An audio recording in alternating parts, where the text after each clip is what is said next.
Hey everybody, Will here, and today we're going to be looking at the first tool we can utilize for distance e-learning at CCLS in the event of a prolonged closure. Now today we're going to be looking at Google Meet, which is formerly Google Hangouts and is available through our Google Apps for Education system. What's great about Google Meet is we're actually able to track participants that enter into the conversation, and then you as the presenter have full control on whether that they can only chat or they can chime in through their webcam. However you want to work through, that is totally up to you.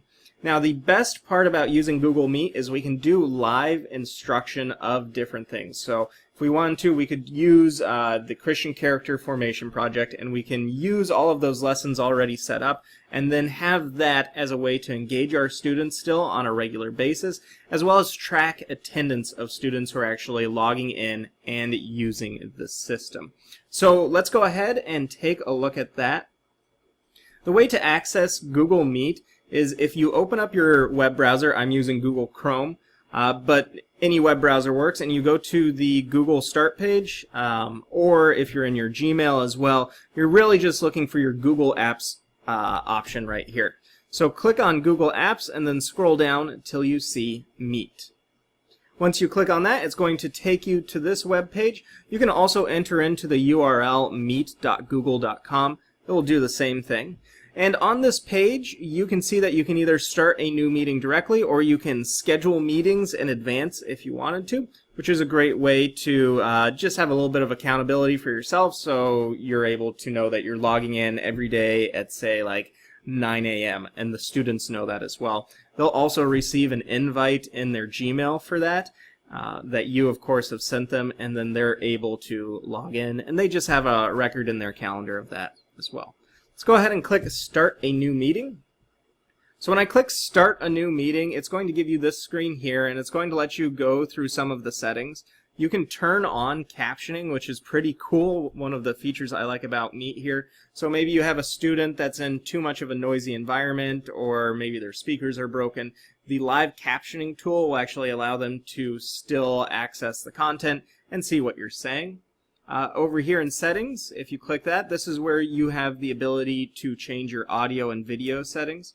So here I have my microphone set up, my speakers are set up, and then of course video here. Since I'm running recording software, I have one webcam running up here, so if I click that, it shouldn't operate. See, I'll get camera failed there, but switch it back, and that's good because it'll show you if something's not working. Go back to my integrated camera, and then of course I can choose the resolution for what I'm sending out to people, so people can see HD quality video that way, and then what I'm receiving, I can also set that as well. Let's go ahead and click Done, and let's say I'm ready to start the meeting. Now you're going to see right here, I have this link, meet.google.com/mqv-mann-qrm. Anybody with that link could log into the meeting that way, and that's what you would send out to your students to their email. Or if you have somebody who doesn't have any technology available to them, or maybe they're outside of wireless or Wi-Fi range, or they can't use their data plan, they can also dial in via phone, and then of course they would have to enter in this PIN code as well. Very much like a Zoom meeting. So if I click Start Meeting, again, you're going to see that I get the option here of sending all of that. I can copy that directly and email it out if I want, or I can click Add People, and then I can add different users here. So it would be something as simple as me clicking on the name, and then it would send it out that way. Here's the live captioning system at work, which is pretty good. You can see how it's working. It's adding in commas and periods, all that cool stuff there. Now, one of the things that's going to be important for you as an educator is the ability to share your screen. To do that, you would click Present Now, and then you have the option of sharing either your entire screen or just a window from your screen. So if I click a window, it'll pull up the different windows I have open. And if I were to click the entire screen, it's going to pull up with this little notification that's asking, are you sure you would like to share your entire screen? In this example, I'm just going to use a window, and let's say I want to be able to share my screen about, I'll jump here, So I'm on it. And we'll go into a presentation mode. So maybe I want to be able to share my screen for my Intro to Psych class. So we're covering the brain. I could go through and start talking about all of that stuff that goes with it. And you can see, just like a normal Zoom conference would be. Down here also, it's important to note that I have this option here to stop sharing. Once I click stop sharing, that's going to stop sharing the screen to my audience as well. And over here, I'm going to have the ability to turn my camera off. I could turn the audio off, and then also to hang up the call here. If I click here, again, more information, attachments, if anything was in my Google Calendar. Over in the upper right-hand corner, if I click the little chat icon, you can see I can then send chats to anyone that would be in this link. And you can also see the number of people who are in your chat as well. Just another good feature that way. And then if you didn't see that, to exit out of it, you of course just click out of it. We can see people again that way. And then I can turn off captions at any time. And then over on the three dots here, I have the ability to change the layout, how things are going to look. So maybe I want a sidebar layout so people would show up that way. And I can also adjust settings while doing the presentation as well. Now, one of the things I'm not seeing on here that used to be on Google Hangouts is the ability to mute all participants when they join. That's kind of an issue, so one thing you can ask students to do is just go ahead and hit that mute button, and if they have a question, they could always put it in chat, or more importantly, you could ask them to unmute it and then ask their question that way.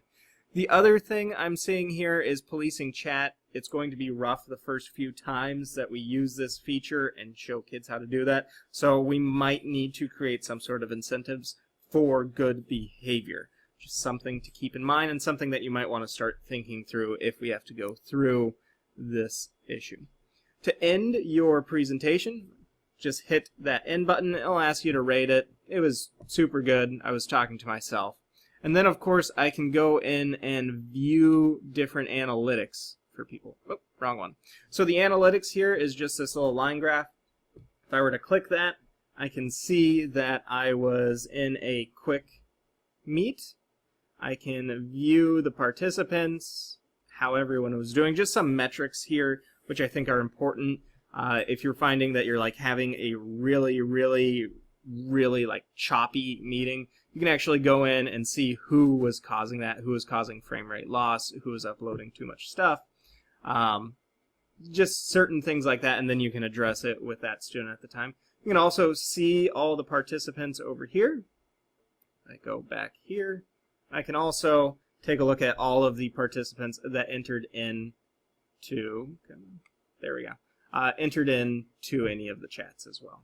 So, and also you can look at different devices if you're wondering what your students were using to access your content. This stuff here, the quality control tool stuff, probably you don't have to worry about that unless you have a really bad call. Then I might ask for you to pull that data for me so I can look at it. For your students' side, all they have to do is go to Google Meet, click Use Meeting Code, and then enter in the code you've provided them. Or if you send them an email, it'll give them a direct link to jump into the meeting as well. Alright, this has been Google Meet. It's a tool that we can use for distance e-learning in real time. It's handy that we have it just in case. I don't think we will need to use it, but you know, always good to have stuff in a row. If you find to have any issues using Google Meet, please let me know immediately. I would like to address these issues before it turns into a whole remote support issue. On top of that, I think this is the end of the recording. If you'd like me to go more in depth on Google Meet, then let me know. I can create some more videos that way showing what a test group can do as well. All right. Thank you for watching.